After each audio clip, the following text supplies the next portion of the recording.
감사합니다. 오늘 우리에게 주시는 하나님의 귀한 말씀 요한복음서 7장 40절에서 44절까지의 말씀입니다. 요한복음서 7장 40절에서 44절까지의 말씀.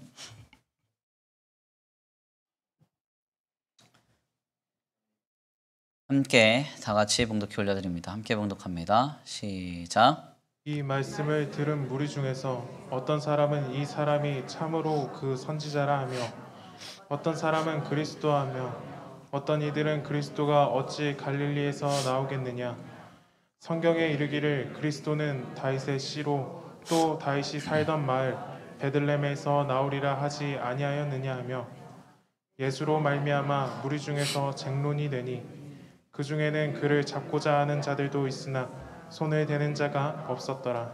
아멘. 할렐루야. 아멘. 할렐루야. 아멘. 오늘도 하나님의 예비하신 귀한 은혜가 있는 줄 믿습니다. 귀한 시간 하나님의 은혜로 새롭게 되시고 하나님의 귀한 말씀 가운데 힘을 얻고 변화받는 귀한 시간 되실 간절히 축원합니다. 다 같이 믿음으로 선포하겠습니다. 다 잘 되고 있습니다. 하나님이 하십니다. 시작. 다 잘 되고 있습니다. 하나님이 하십니다. 아멘. 다시 한번 믿음으로 선포합니다. 하나님은 전능하십니다. 못하실 일 없으십니다. 시작. 하나님은 전능하십니다. 못하실 일 없으십니다. 아멘.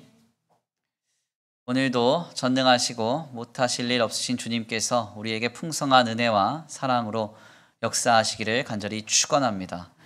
오늘은 귀한 시간 귀한 말씀을 통하여서 신앙 지각적 범주화를 넘어서라, 신앙 지각적 범주화를 넘어서라 라는 제목으로 하나님의 귀한 말씀을 함께 나누고자 합니다.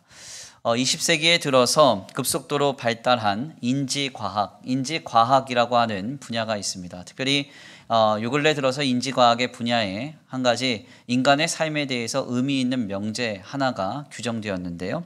그 내용은 바로 이와 같습니다. 인간은 모든 감각을 통해 삶의 많은 대상들을 지각적으로 구분하여 스스로 범주화한 세상 속에서 살아간다. 내용이 조금 많이 어려운데 좀 쉬운 말로 하자면 인간은 이 범주화라고 하는 작업을 통해서 스스로 구축한 세계, 자신의 세계를 자신이 살아간다는 의미입니다. 여기서 범주화란 삶에 경험되는 각종 타자들, 각종 사물들을 자신이 구분해 놓은 기준에 분류하고 소속시키는 과정을 심리학적으로 의미하는데요. 실상 인간의 감각은 자신이 감각하고자 하는 것을 감각하는데 최적화되어 있기 때문에 이 감각을 통해서 자신이 수집하고자 하는 것들을 수집하고 그것을 분류해서 자신이 만들어 놓은 범주화된 세계를 구축하게 되고 그 세계 속에서 내가 나의 삶을 영위하게 된다는 의미입니다. 이를 움베르토 마투라나와 같은 인지생물학자는 우리는 우리 스스로가 살아가는 세상을 내놓으며 살아간다라는 말로 설명했습니다. 그러니까 누군가가 만들어 놓은 세상 속에서 내가 살아가는 것이 아니라 인간은 자신이 감각하는 모든 감각을 동원해서 나의 세계를 구축하고 내가 만든 세상을 내가 살아간다라는 의미입니다. 조금 쉬운 말로 하자면 인간은 자신이 범주하여 구축한 나의 세계 속에서 살아간다라는 말로 새롭게 설명할 수 있겠는데요. 좀 예를 들면 이와 같습니다. 어떤 이가 만약 자신의 삶에 있어서 가장 중요한 의미와 목적을 먹는 것, 맛있는 것을 먹는 것에 의미를 둔다고 해보겠습니다. 그러면 그 사람은 자신이 먹은 음식과 혹은 그 맛, 혹은 맛을 가지고 있는 각종 어떤 특산물이나 어떤 내용들을 자료로 수집하고 데이터화해서 삶을 살아가게 됩니다. 그래서 선선한 바람이 불면 이거 먹을 때가 되었다. 그렇게 얘기를 하고 밤에는 이런 음식을 먹고 싶고 이것은 어디에 좋고 무엇이 좋고 그래서 무엇을 먹고 무엇을 마시며 살아갈 것인지에 대해서 늘 떠올리고 생각하게 되는 것이죠. 여기를 가면 이것이 맛있고 저기를 가면 저것이 특산물이고 하는 것들을 다 알고 구축해서 자신의 삶의 모든 동선과 가치를 규정하면서 삶을 영위하게 되는 것입니다. 결국 먹는 것에 진심인 이 사람의 인생은 산의 진미를 누리는 삶의 목적과 본질을 아름답게 구축하게 되고 그것을 통해서 나의 세계를 삶을 영위하게 되는 것이죠. 그래서 인지과학자들은 인생이 바르고 건전하게 세워져 가기 위해서는 그가 무엇을 범주화하며 살아가는가 하는 것이 중요하다라고 말합니다. 독일의 시인인 하이리 하이네는 그 내용을 이렇게 표현했는데요. 선한 사람은 세상에서 자신의 천국을 경험하고 악한 사람은 세상에서 자신의 지옥을 경험한다. 이렇게 말했습니다. 이 말이 무슨 말인가 하냐면 선한 사람은 어떻습니까? 선한 가치를 자신의 삶에 구축하고 쌓고 범주화하겠죠. 결국 그의 삶은 천국을 경험하게 되는 것입니다. 이에 반해서 악한 사람은 어떻습니까? 악한 가치들을 끊임없이 분류하고 체계화하고 범주화해서 삶을 구축하지 않겠습니까? 결국 이 악한 사람은 자신의 삶이 지옥과 같이 경험된다라는 의미입니다. 이는 신앙의 영역에 있어서 주는 도전이 매우 크다고 할 수 있겠는데요. 참된 신자의 삶이란 과연 무엇일까요? 참된 신자의 삶이란 끊임없이 모든 것을 믿음으로 범주화하여 살아가는 것을 의미합니다. 아멘입니까? 무엇을 바라볼 때, 무엇을 감각할 때, 무엇을 해석할 때 우리는 믿음으로 그것을 보고 듣고 판단하며 해석해야 한다는 것이죠. 이것이 끊임없이 우리 안에서 범주화라고 하는 작업으로 이루어져 나아가는 것이 참된 신자의 삶이라는 것입니다. 우리의 삶은 죄인의 삶이기 때문에 늘 궁핍과 부족, 연약함과 한계만을 목도하려 할 때가 많습니다. 그래서 많은 걸 가지고 있지만 갖지 못한 것, 다 좋지만 굳이 어려운 것, 다 행복하지만 행복하지 않은 것, 이런 것들 한두 개 때문에 우리의 삶이 거기에 몰입되고 함몰되어서 흔들리는 경우가 많죠. 결국 그 속에서 정욕과 죄악으로 우리의 인생은 잘못된 방향으로 튀어버릴 때가 많이 있습니다. 하지만 참된 신자의 인생은 이와 같지 않습니다. 모든 삶의 현장 속에서, 형편 속에서 끊임없이 믿음으로 삶을 범주화해 가는 것이죠. 궁핍하고 부족한 현장 속에서 참된 신자는 궁핍과 부족을 보는 것이 아니라 부하게 하실 하나님을 기대합니다. 아멘입니까? 연약하며 한계가 가득한 상황 속에서 참된 신자는 우리를 강하게 하실 주님을 기대하면서 그 삶을 바라보고 해석하는 것이죠. 이때 놀랍게도 우리에게는 믿음의 세계가 펼쳐지는 것입니다. 아멘입니까? 사도 바울은 그 내용을 이렇게 전합니다. 고린도전서 1장 26절에서 29절입니다. 형제들아 너희를 부르심을 보라. 육체를 따라 지혜로운 자가 많지 아니하며 능한 자가 많지 아니하며 문벌 좋은 자가 많지 아니하도다. 그러나 하나님께서 세상에 미련한 것들을 택하사 지혜 있는 자들을 부끄럽게 하려 하시고 세상에 약한 것들을 택하사 강한 것들을 부끄럽게 하려 하시며 하나님께서 세상에 천한 것들과 멸시받는 것들과 없는 것들을 택하사 있는 것들을 폐하려 하시나니 이는 아무 육체도 하나님 앞에서 자랑하지 못하게 하려 하심이라. 아멘입니까? 하나님께서 우리를 택하신 이유가 무엇입니까? 하나님만 자랑하게 하게 하시려고 우리를 택하셨다는 것입니다. 세상은 자신이 가진 부를 자랑하고 지혜를 자랑하고 강함을 자랑할지 모르지만 우리는 약하고 천하고 부한 모든 상황을 바꾸셔서 우리로 강하게 하신 주님을 자랑한다는 것이죠. 아멘.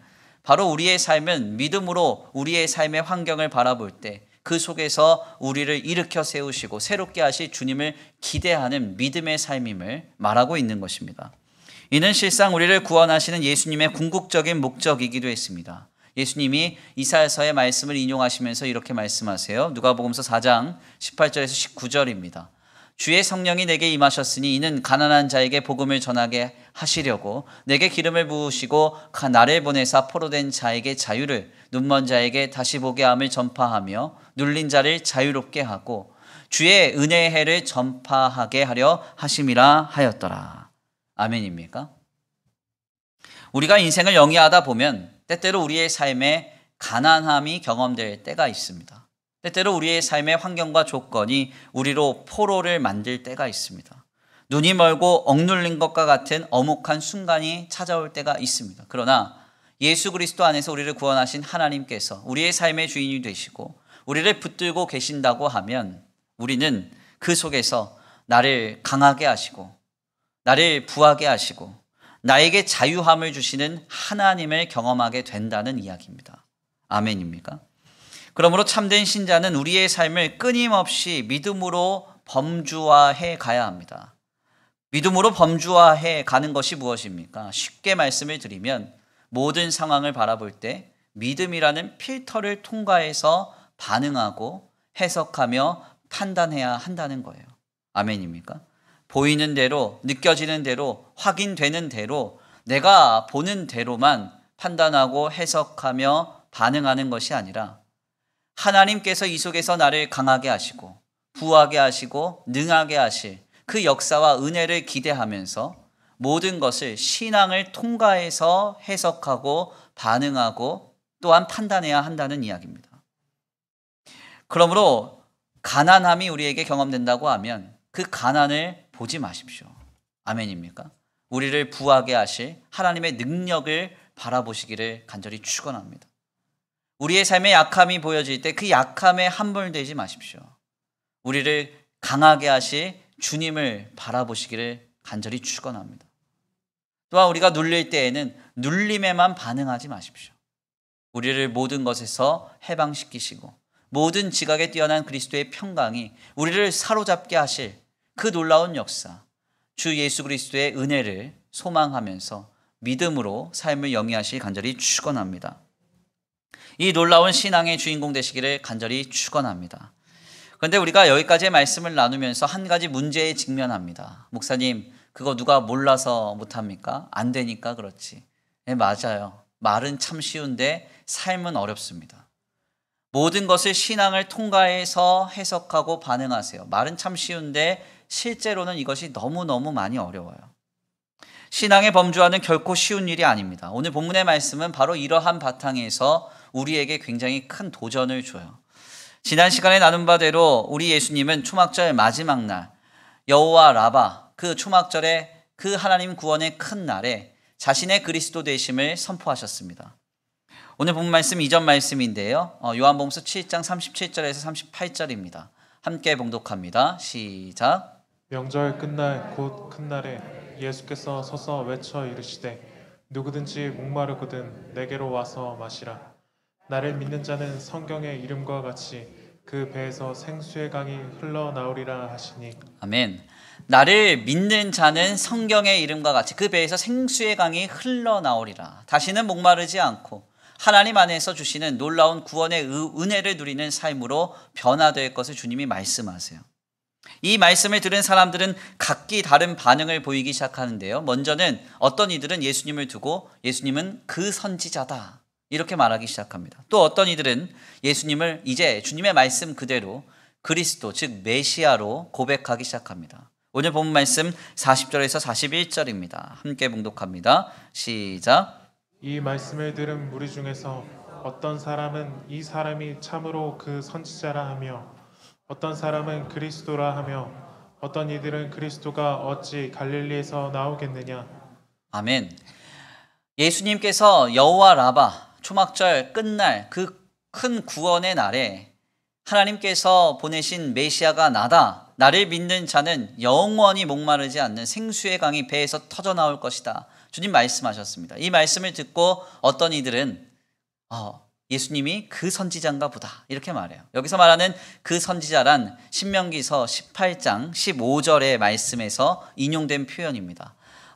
하나님께서 모세에게 너와 같은 선지자 하나를 내가 일으키겠다라고 말씀하셨는데요. 그 선지자를 유대인들은 기다리고 있었습니다. 바로 모세와 같은 선지자가 예수님이 아니겠는가 이렇게 말했던 거예요.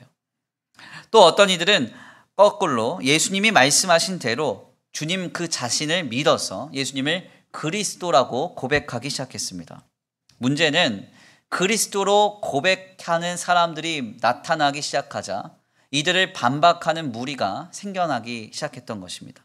갑자기 한 무리의 사람들이 나타나서 갈릴리에서는 그리스도가 날 수 없다라고 주장하기 시작한 거예요. 실상 이 주장은 예수님을 잡아 죽이려던 바리새인들의 주장과 같았습니다. 52절입니다. 오늘 본 말씀 이후 말씀인데요. 52절입니다. 함께 봉독합니다. 시작. 그들이 대답하여 이르되 너도 갈릴리에서 왔느냐.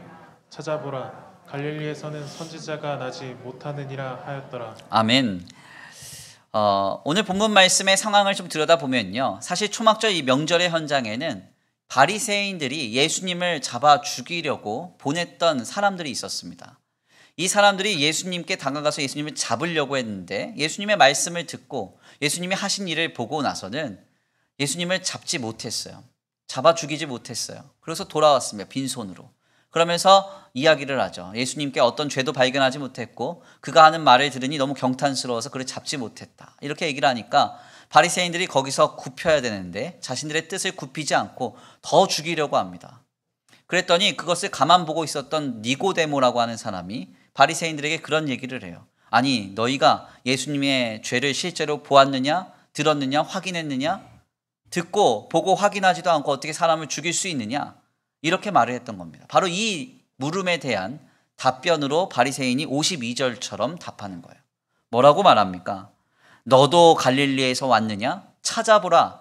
갈릴리에서는 선지자가 나지 못한다. 무슨 이야기입니까? 예수님을 믿지 않았던 사람들의 공통적인 주장과 이유가 무엇이었는가 하냐면 바로 예수님이 갈릴리 출신이었기 때문에였다는 것입니다. 사실 예수님은 그리스도이셨기 때문에 미가서 5장 2절의 말씀처럼 그 예언 그대로 베들레헴에서 주님이 나셨습니다. 그렇지만 예수님은 어린 시절과 청년기 대부분을 갈릴리 지역에서 지내셨어요. 특별히 이 갈릴리 지역은 호수 주변에 인접한 도시였는데요. 왜 고대 사회 속에서 호수 주변에 사람들이 모여 살았겠습니까? 수렵과 채집을 통해서 삶을 영위하는 아주 극심하게 가난한 사람들이 모여 사는 거예요. 그래서 갈릴리 호수 주변은 이 갈릴리 지역은 빈곤층이 모여 살던 지역입니다. 특별히 예수님은 그 지역 중에서도 촌락 중 하나인 나사렛이라고 하는 동네에서 사셨습니다. 그래서 우리 예수님을 두고 혹자는 나사렛 예수라고 부르기도 했죠. 문제는 이 지역이 베델이나 혹은 예루살렘처럼 발달된 도시가 아니었기 때문에 유대 종교 지도자들은 이 지역 출신들을 철저하게 무시했다는 것입니다. 그래서 갈릴리에서는 선지자가 날 수 없다. 아예 그냥 명제로 이것을 두고 있는 거예요. 그래서 대부분의 유대인들과 종교 지도자들은 예수님이 이 지역 출신이라는 이유만으로 예수님의 그리스도 되심을 인정하지 않았던 것입니다. 우리는 여기에서 한 가지 의아한 점을 발견합니다. 왜 그런 거 하냐면 우리 예수님의 행보를 보면요. 그 행보 속에서 나타나는 기적과 표적들을 볼 때 가히 경탄할 만한 것임을 확인할 수가 있거든요. 예수님이 가는 곳마다 병자들은 치유를 받았습니다. 귀신 들린 자는 귀신이 떠나감을 경험했습니다. 더 나아가 주님의 말씀에 사람들은 크게 깨달았고 풍랑과 바다도 잠잠하여지고 오병이어의 기적과 같이 어린아이의 도시락으로 남자만 5,000명이 먹여지는 역사가 나타나기도 했습니다. 이런 일들이 너무나도 많이 나타나서 사람들은 경탄하고 감탄하지 않을 수 없었어요. 그래서 오죽하면 오늘 본 말씀 이전 말씀인 31절 말씀에서 사람들은 혹시 예수님이 그리스도가 아니고 다른 이가 그리스도라 할지라도 예수님처럼 많은 표적을 베풀 수 있겠느냐 하면서 의구심을 갖곤 했습니다. 그 정도로 우리 예수님이 많은 표적을 일으킨 거예요. 오늘 본 말씀 이전 말씀 31절입니다. 우리 함께 봉독해 올려볼까요? 함께 봉독합니다. 시작. 우리 중에 많은 사람이 예수를 믿고 말하되 그리스도께서 오실지라도 그 행하실 표적이 이 사람이 행한 것보다 더 많으랴 하니. 그리스도께서 혹여 오실지라도 그 행하실 표적이 이 사람, 즉 예수님이 행하신 것보다 더 많으랴. 그러니까 얼마나 예수님 주변에 놀라운 일들이 많이 벌어졌다는 것입니까? 이토록 경탄스럽고 놀라운 행보 때문에 그를 잡아 죽이려고 갔던 사람들조차 빈손으로 바리새인들에게 돌아왔습니다. 바로 그 현장을 알고 있으면서도 예수를 그리스도로 믿지 않는 유대인들과 종교 지도자들의 논리는 오직 한 가지였습니다. 그것이 무엇인가? 그것은 바로 예수님이 갈릴리 출신이라는 이유 때문이었어요. 나사렛에서 무슨 선한 것이 나오겠느냐? 갈릴리 그 극심한 빈촌에서 어떻게 선지자가 날 수 있느냐? 촌동네 후진 스펙을 갖고 있는 그곳에서 어찌 그리스도가 나실 수 있느냐? 이렇게 주장하면서 예수님을 전혀 믿지 않았던 것입니다. 우리는 여기에서 자신들이 범주화하여 구축한 세계에 갇혀서 눈앞에 계신 하나님의 아들을 알아보지 못하는 사람들의 모습을 발견하게 됩니다. 유대 종교 지도자들은 자신들이 범주화하여 구축하여 만들어 놓은 그 세계 속에 갇혀서 하나님의 역사를 판단하고 있습니다. 그리스도는 이런 사람일 거야. 하나님의 아들이라면 이런 사람일 거야. 메시아는 이 정도의 배경과 환경을 가지고 있어야 돼. 이렇게 그들은 자신들이 만들어 놓은 세계 속에 하나님의 구원을 가둬두고 있었던 것입니다. 우리 예수님은 안타깝게도 이들의 기대와 같은 배경을 갖지 못하셨습니다. 우리 예수님이 어떤 배경을 가지고 있었어요? 명절에요. 방 하나 구하지 못해서 마구간에서 아이를 낳을 만큼 가난한 가정의 환경을 타고나셨습니다. 목수의 아들로서 본인도 목수셨고 나사렛 촌동네에서 그 구석에 사는 모습으로 청년기의 대부분을 보내셨어요. 이들은 이런 예수님을 받아들일 수 없었던 것입니다. 결국 이들은 어떻게 됩니까? 극신한 불신앙으로 치달아서 우리 예수님을 십자가에 매달아 죽이는 일에 앞장서게 되는 것이죠. 우리는 여기에서 오늘 우리의 모습을 발견합니다. 앞서 말씀드린 바와 같이 모든 인간은 자신이 범주화하여 구축해 놓은 나의 세계 속에서 살아갑니다. 누가 만들어준 세계에서 살아가는 게 아니에요. 내가 만든 내 삶을 살아가는 거예요. 이때 중요하게 적용하고 작용되는 것이 바로 설교 서두에 잠시 말씀드린 지각적 범주화, perceptual categorization이라고 하는데, 지각으로서 내 삶을 범주화하는 그 과정이 중요합니다. 여기서 지각이란 내 경험을 기반으로 한 지식과 감각을 의미하는데요. 인간은 누구나 다 자신이 경험하여 축적한 지식과 감각을 기반으로 자신이 살아갈 나의 세계를 범주화하여 구축하게 되고 그 세계 속에서 삶을 영위하게 되는 것이죠. 여기서의 문제는 자신이 범주화하여 구축한 세계 속에서 자신의 기준에 합당하지 않거나 맞지 않는 일들은 철저히 배제해버린다는 것입니다. 물론 이것이 어떤 건전한 삶을 영위하는 동력이 될 수도 있습니다. 그런데 문제는 뭐예요? 신앙에 이것이 적용될 때 문제가 발생된다는 것입니다. 이는 예수님 당시의 바리새인들의 모습과 같았습니다. 왜 예수님은 바리새인들 앞에 서 계셨지만 바리새인들은 그 예수님을 그리스도로 인정하지 않았습니까? 그 이유는 간단합니다. 그들이 보기에 인정할 만하지 않았기 때문에 그래요. 만약 예수님이 뼈대에 있는 바리새인의 가문에서 출중한 학력과 스펙을 바탕으로 탁월한 행보를 보였다면, 더 나아가 이사야의 증언처럼 흠모할 만한 것이 하나도 없는 게 아니라 너무나 수려한 외모를 가지고 어디를 가도 후광이 비치시는 그런 모습으로 이 땅에 오셨다면 바리새인들은 예수님 앞에 무릎을 꿇었을 것입니다. 주님이 그리스도라고 고백했을 거예요. 그렇지만 바리새인들이 보기에 딱 봐도 우리 예수님은 나보다 못한 배경과 학식, 그리고 이사야가 말한 바와 같이 흠모할 만한 것이 하나 없는 외모, 이런 부분을 주님 안에서 보고 있었기 때문에 그들은 결코 예수님을 그리스도, 메시아로 인정할 수 없었던 것입니다. 이는 오늘 우리의 모습과 같습니다. 하나님의 역사는요, 하나님의 세계 속에서 나타납니다. 아멘. 하나님의 역사가 나의 세계 속에서 나타나는 게 아니에요. 하나님의 역사는 그러므로 하나님만 아시는 거예요. 우리는 자꾸 이러한 하나님의 역사를 나의 지각적 범주화의 과정을 거쳐서 인정하고 해석하며 판단하고 반응하려고 합니다. 이러면 안 되는 거예요. 믿음이란, 신앙이란 지각적 범주화를 통해 구축해 놓은 나의 세계를 넘어서는 것입니다. 아멘.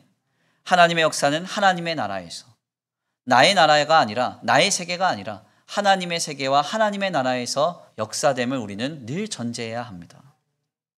특별히 우리의 신앙을 가로막는 지각적 범주화의 과정은 크게 세 가지로 요약이 됩니다. 먼저는 경험입니다. 경험 때문에 우리는 우리의 신앙이 가로막히는 경험을 해요. 이것은 가장 강력하고도 위험한 개념입니다. 오죽하면 성경은 인간에게 모든 알미라고 하는 것, 지식, 이런 것을 전할 때, 이런 의미를 전할 때 항상 경험이라는 의미를 함의하여서 이것을 전합니다. 경험이 늘 전제된다는 거예요. 인간은 자신이 경험한 바를 삶의 기준과 체계로 삼아서 삶을 구축한다는 이야기입니다. 내가 지금 내 삶을 그냥 다가오는 대로 좋은 게 좋은 거야, 물이 흐르는 대로 난 잘 살고 있어 하실지 모르지만 그게 아닙니다. 지난날에 내가 경험했던 바를 바탕으로 해서 오늘 나의 삶을 살아가는 것이죠. 문제는 이것이 신앙에게 접목될 때 큰 문제가 생깁니다. 우리의 믿음이 하나님 앞에 발현될 때 우리의 경험이 바탕이 돼요. 그러다 보니까 하나님의 역사를 이해하고 해석할 때도 경험을 늘 바탕으로 합니다. 예를 들어서 내가 어떤 문제 가운데 봉착했을 때 너무 힘들어서 금식 기도를 했습니다. 그랬더니 문제가 해결이 됩니다. 그러면 그 사람은 모든 문제를 만날 때 금식을 합니다. 금식만 해요. 네. 그게 금식인지 굼식인지는 잘 모르겠지만 예전에 내가 금식했다가 문제 해결 받았으니까 금식해야 되겠구나. 이렇게 가는 거예요. 더 나아가 어떤 사람이 문제에 봉착했을 때 하나님 앞에 많은 헌금을 드려서 내가 문제를 해결받았다 하면 어떻게 합니까? 그 사람은 문제만 생기면 헌금합니다. 이렇게 돼버려요. 이것은 목회자들도 예외가 아닙니다. 가끔 목사님들이 어떤 특별한 계기로 부흥과 교회의 성장을 경험하게 되면 그 부흥을 경험했던, 성장을 경험했던 그 방식을 평생의 목회 방식으로 붙듭니다. 예를 들어서 이렇게 교회가 굉장히 어려운 가운데 있다가 빚을 많이 져서 예배당을 크게 건축했습니다. 종교 부지를 받아서 크게 건축을 했어요. 그랬더니 교회가 그때부터 성장을 하는 거예요. 그러면 이분은 목회에 뭔 문제만 생기면 건축합니다. 건축해요. 그리고 부동산 막 구입하고 이래요. 왜? 그렇게 해서 목회의 활로를 경험했기 때문에 하나님의 역사를 내 경험에 담아두는 거예요. 어떤 분들은 어린이집을 세워서 부흥하신 분들이 있어요. 그러면 그분은 어린이집에만 관심을 둬요. 제자훈련으로 부흥하고 성장하신 분들은 제자훈련만 주장하고 D12나 셀교회 알파로 부흥하신 분들은 이것만이 성장과 부흥이라고 얘기를 합니다. 그래서 저도 가끔 몇몇의 목회자들을 만나면 저에게 목사님들이 그런 권면하세요. 김 목사, 이거 해야 돼, 저거 해야 돼, 이거 해야 교회 부흥해, 저거 해야 교회 부흥해, 이렇게 말씀하세요. 실상 목회자라도 경험을 통해서 자신이 구축한 세계에 하나님의 역사를 가둬두는 거예요. 이 심각한 우죠. 잘못된 것입니다. 내가 교회당을 건축해서 부흥을 했더라도 지금은 기도해서 부흥할 수도 있고, 아멘입니까?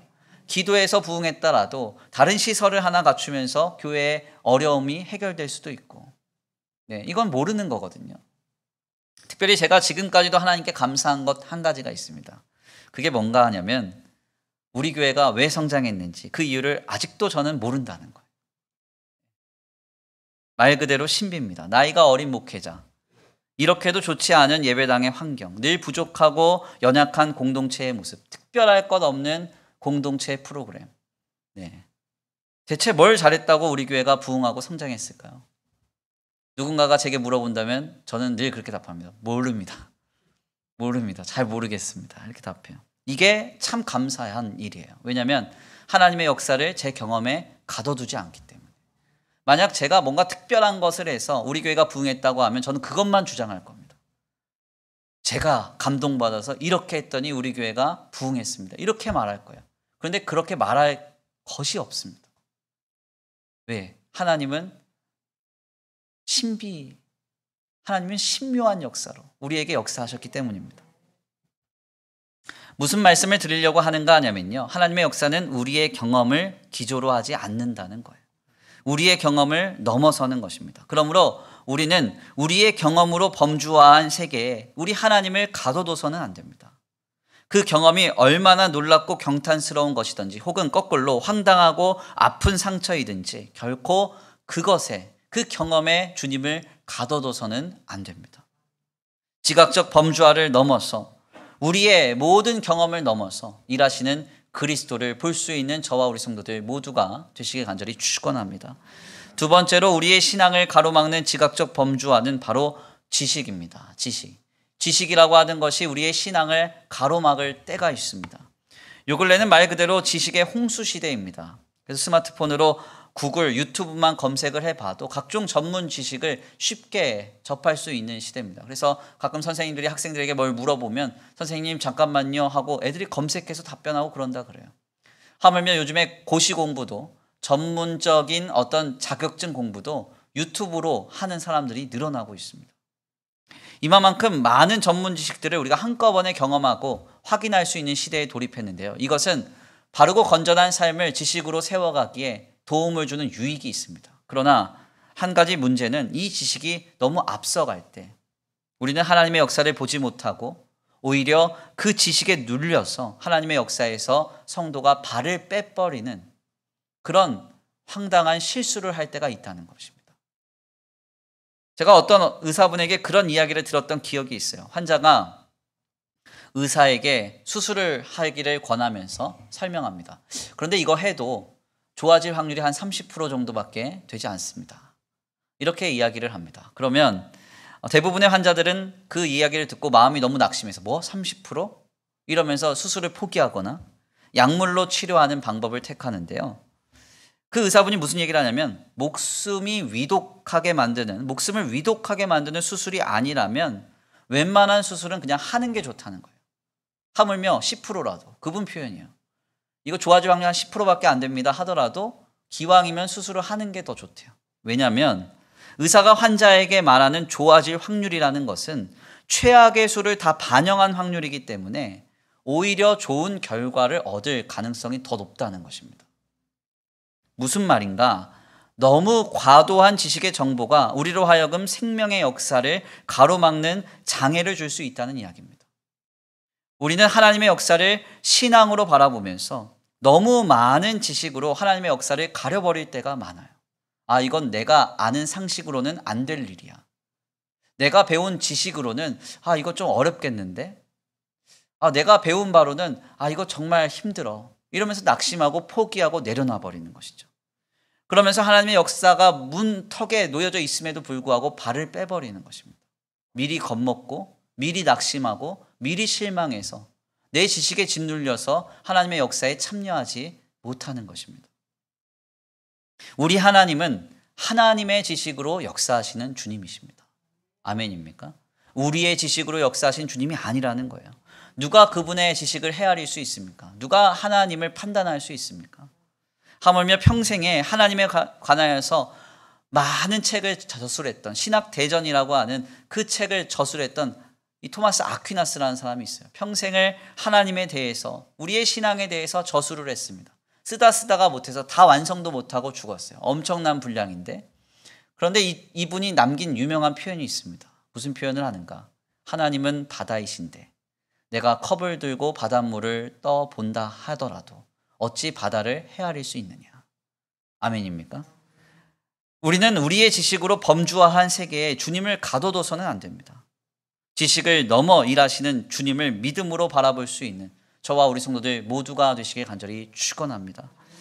마지막으로 우리의 신앙을 가로막는 지각적 범주화는 바로 감각입니다. 우리는 우리의 감각 때문에 우리의 신앙이 가려지는 경험을 합니다.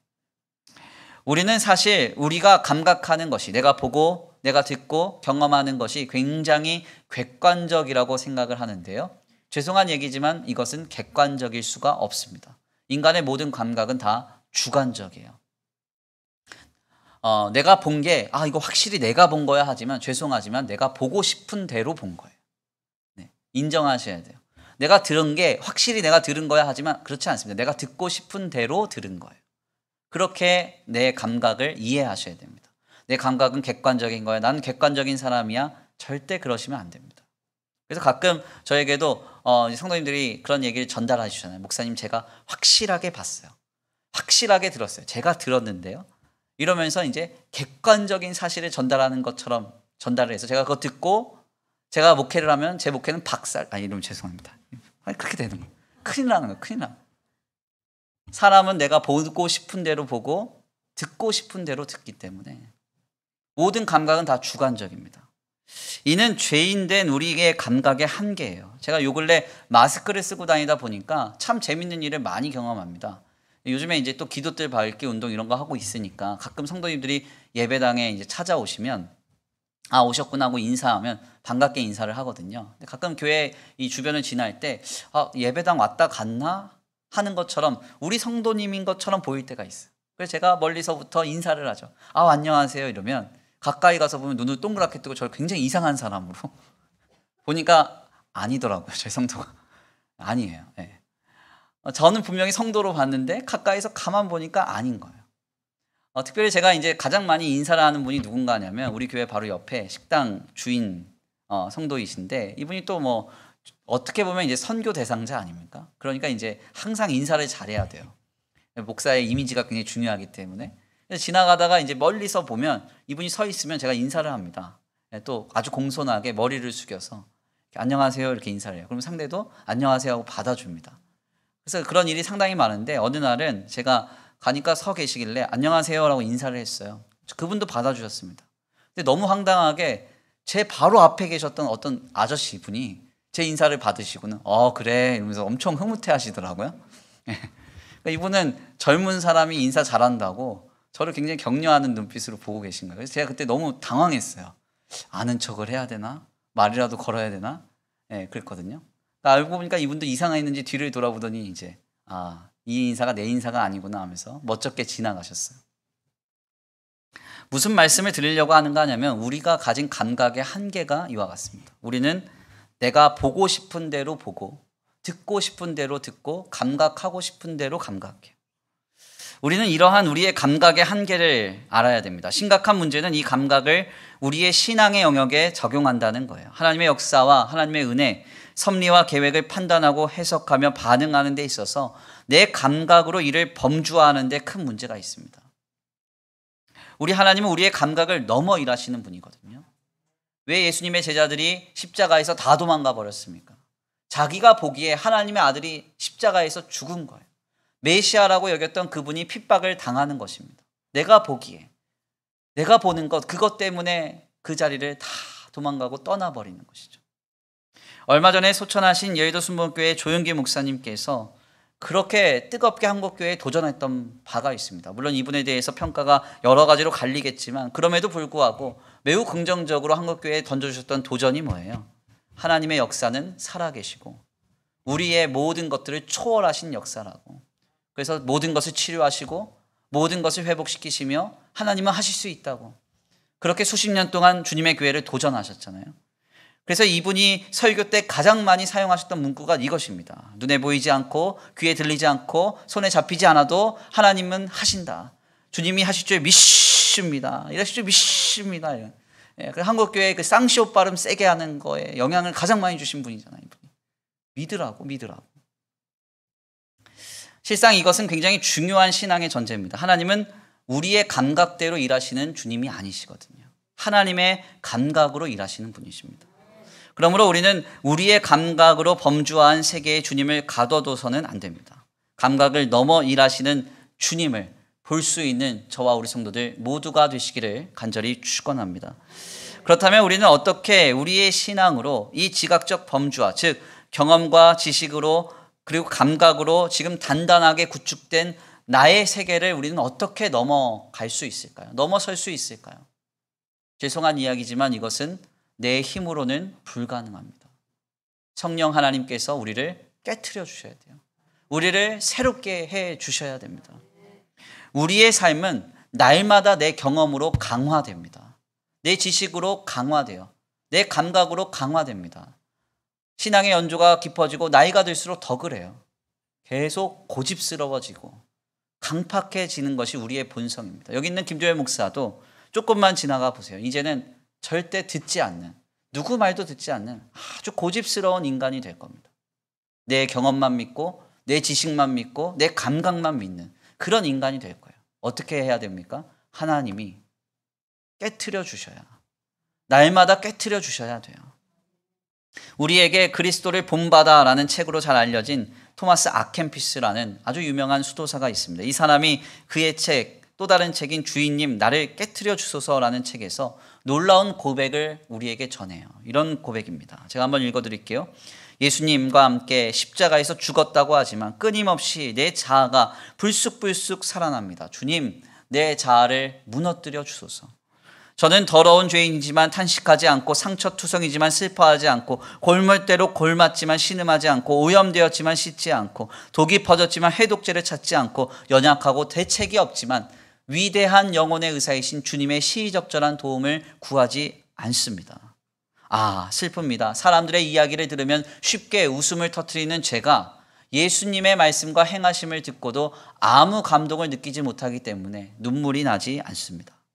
저는 날마다 죄를 짓습니다. 매 순간마다 어떤 식으로든 저는 잘못을 저지릅니다. 무엇을 하겠다고 말해놓고도 그것을 이행하지 않으며 그러면서도 즐겁게 생활합니다. 오 거룩하신 하나님, 이 가련한 죄인을 기억하시고 저의 이 연약한 몸 안에 거하시어 갖가지 잘못을 저지르는 저를 위해 간구해 주소서. 주님은 부활하여 지옥의 권세를 이기셨습니다. 주님은 십자가의 기로 어둠의 세력을 산산조각 내셨습니다. 주님이 세상에서 불러내신 주님의 겸손한 종들의 발로 어둠의 세력의 교만을 밟아 멸망하게 하셨습니다. 주님, 나를 깨트려 주소서. 주님, 나를 깨트려 주소서.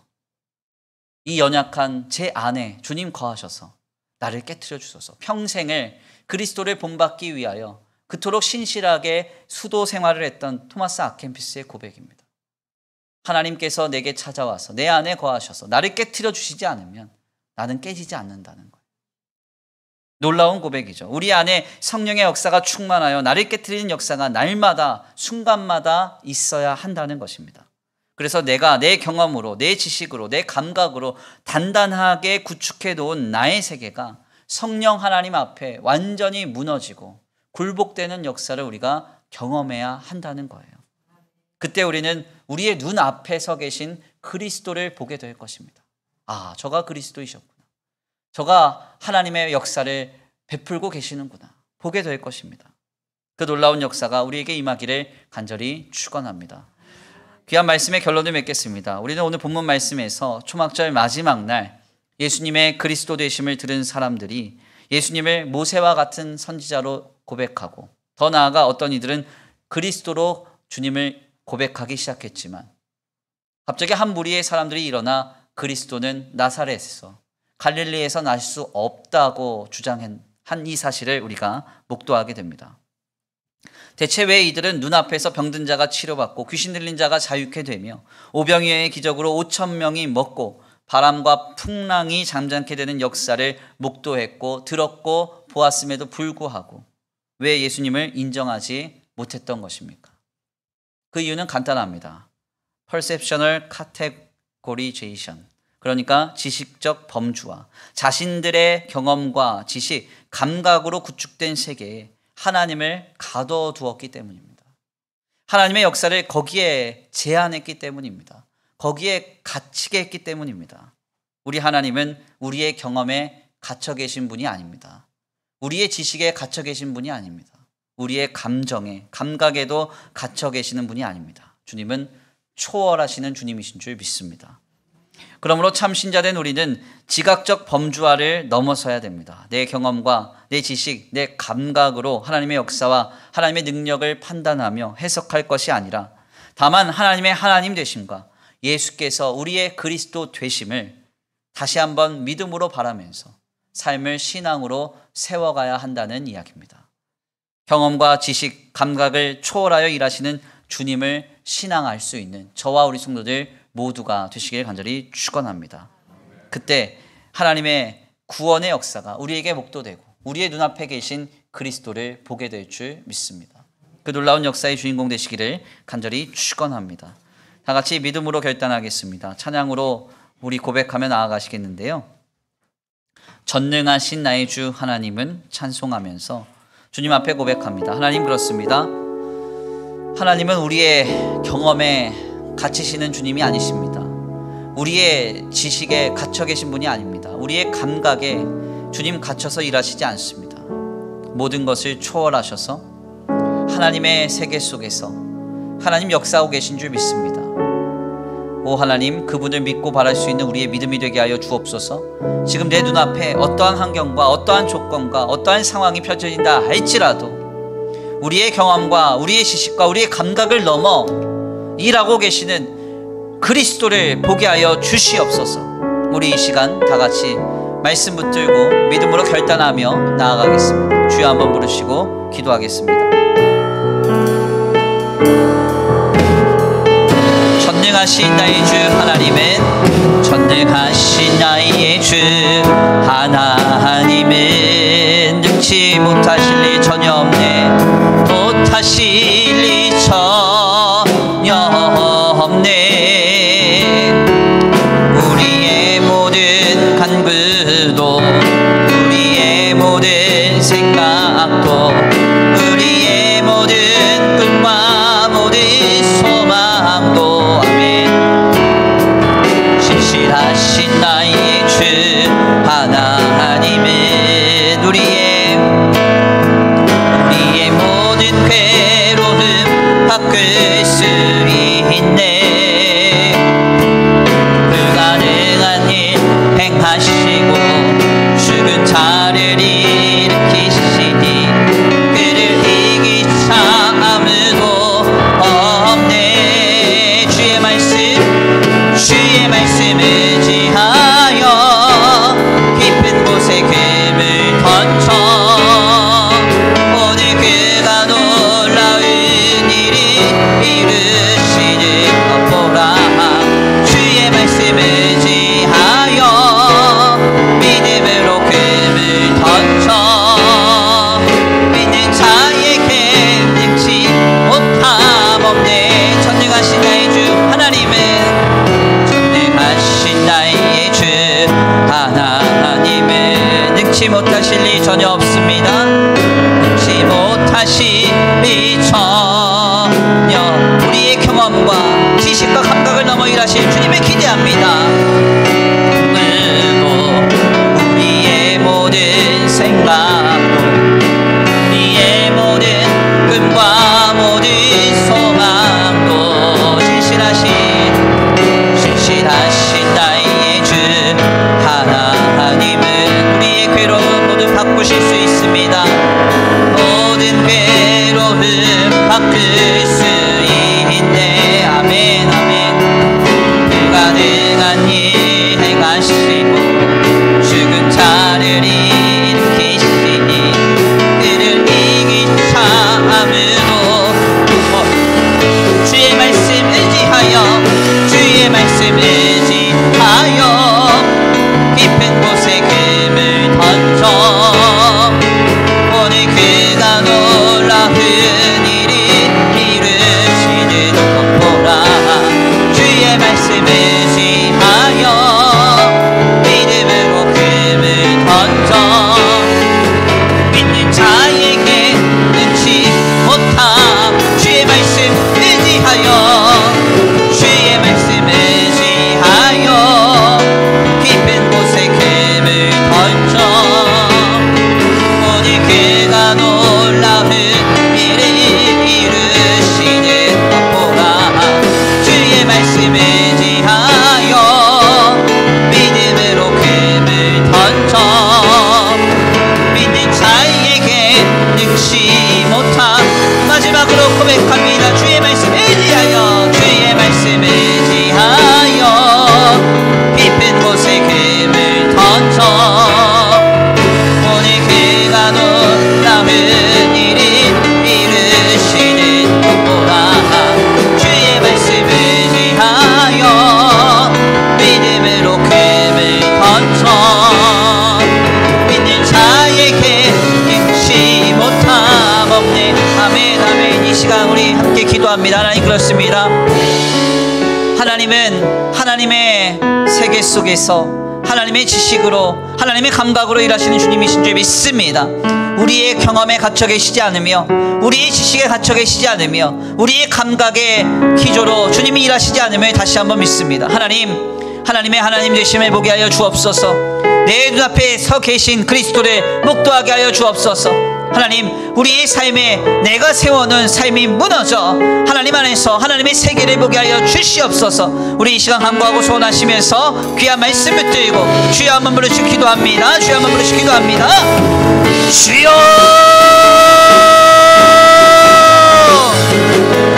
사랑과 은혜가 많으신 하나님 감사합니다. 하나님 그렇습니다. 네, 아버지, 우리 하나님을 아버지 어떻게 바라보고 있습니까? 내 경험을 바탕으로, 내 지식과 내 감각을 바탕으로 하나님과 하나님의 역사와 하나님의 능력과 하나님의 은혜를 판단하고 예상하며 아버지 주여 아버지 반응하고 있다면 이 시간 우리가 거기에서 물러서기를 원합니다. 돌아서기 원합니다. 내가 구축해 놔 아버지 강화되고 단단해져 버린 나의 세계가 성령 하나님의 권능으로 깨어지게 하여 주옵소서. 무너지게 하여 주옵소서. 이제 믿음의 세계가 열려지기 원합니다. 믿음의 세계가 열려지기 원합니다. 나의 경험과 나의 지식과 나의 감각으로 이루는 나의 세계 속에서 하나님의 역사와 은혜를 바라며 살아가는 것이 아니라 아버지 이것이 성령으로 무너져 하나님의 세계 속에서 하나님의 지식과 하나님의 감각으로 일하시는 그 역사를 보기를 원합니다. 내 눈앞에 서 계신 그리스도를 목도하기 원합니다. 내 눈앞에 서 계신 주님을 바라보기 원합니다. 주님을 바라보기 원합니다. 주님을 바라보기 원합니다. 주님을 바라보기 원합니다. 주여 역사하여 주옵소서. 아버지 인도하여 주옵소서. 아버지 함께하여 주옵소서. 주님 도와주옵소서. 주여 아버지 주여 역사하여 주시옵소서. 하나님 아버지 이미 단단하게 굳어져 버린 나의 세계가 성령의 아버지 거부할 수 없는 압도적인 은혜로 압도적인 능력으로 압도적인 역사로 깨어지기 원합니다. 부서지기 원합니다. 깨어지기 원합니다. 오 하나님, 하나님의 능력으로 아버지 주여 이 시간 나를 깨트려 주옵소서. 주여 나를 깨트려 주옵소서. 주여 나를 깨트려 주옵소서. 하나님이 하시면 아니 될 것이 없습니다. 못하실 일 없습니다. 우리 예상과 기대와 계획 그 이상의 것으로 역사하시는 주님이신 줄 믿습니다. 주여 내 눈앞에 서 계신 주님을 보게 하여 주옵소서. 주님을 보게 하여 주옵소서. 주님을 보게 하여 주옵소서. 주님을 보게 하여 주옵소서. 의지하여 깊은 곳에 금을 거쳐 오늘 그가 놀라운 일이 이루시는 것 보라. 주의 말씀 의지하여 믿음으로 금을 던져 믿는 자에게 능치 못함 없네. 주의 말씀 의지하여 깊은 곳에 금을 던져 오늘 그가 놀라운 일을 이루시는 것 보라. 주의 말씀 의지하여 믿음으로 금을 던져 믿는 자에게 능치 못함 없네.